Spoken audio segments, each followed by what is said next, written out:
Numbers 23. And Balaam said to Balak, Build for me here 7 altars, and prepare for me here 7 bulls and 7 rams.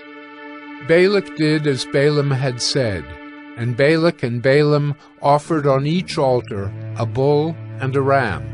And Balaam said to Balak, Stand beside your burnt offering, and I will go.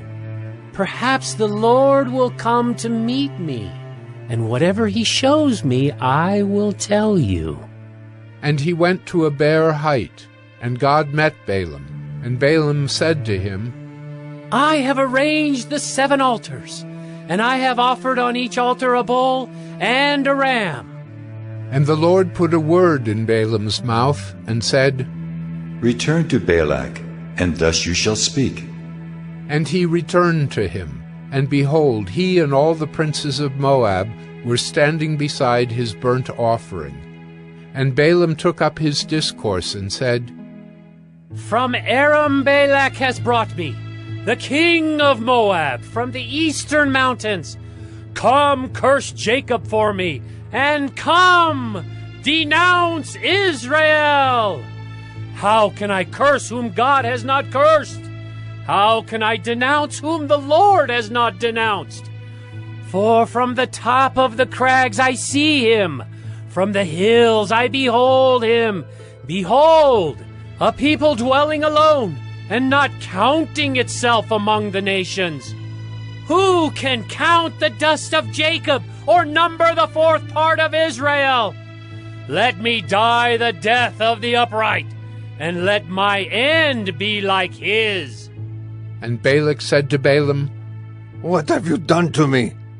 I took you to curse my enemies, and behold, you have done nothing but bless them. And he answered and said, Must I not take care to speak what the Lord puts in my mouth?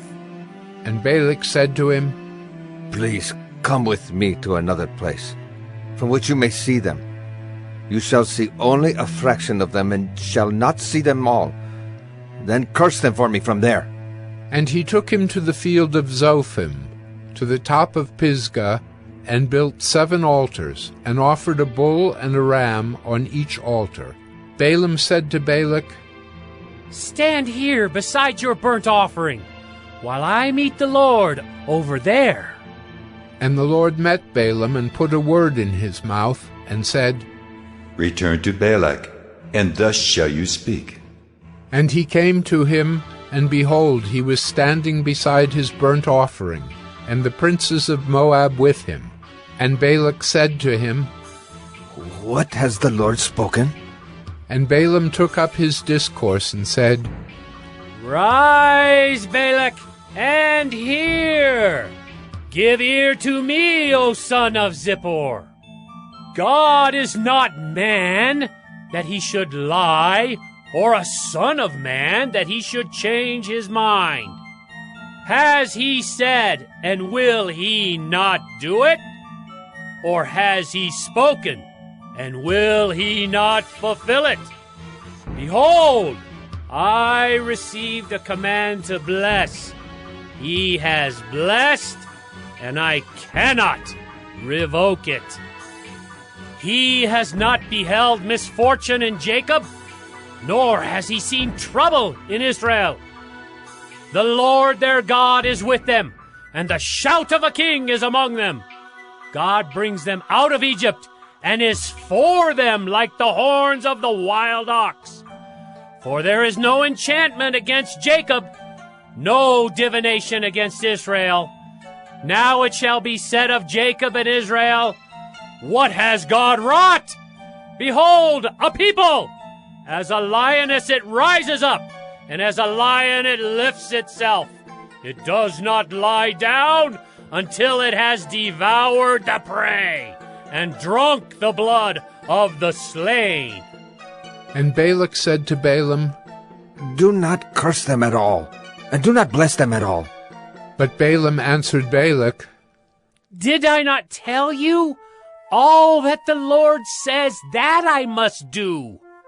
And Balak said to Balaam, Come now, I will take you to another place. Perhaps it will please God that you may curse them for me from there." So Balak took Balaam to the top of Peor, which overlooks the desert. And Balaam said to Balak, "Build for me here 7 altars, and prepare for me here 7 bulls and 7 rams." And Balak did as Balaam had said, and offered a bull and a ram on each altar.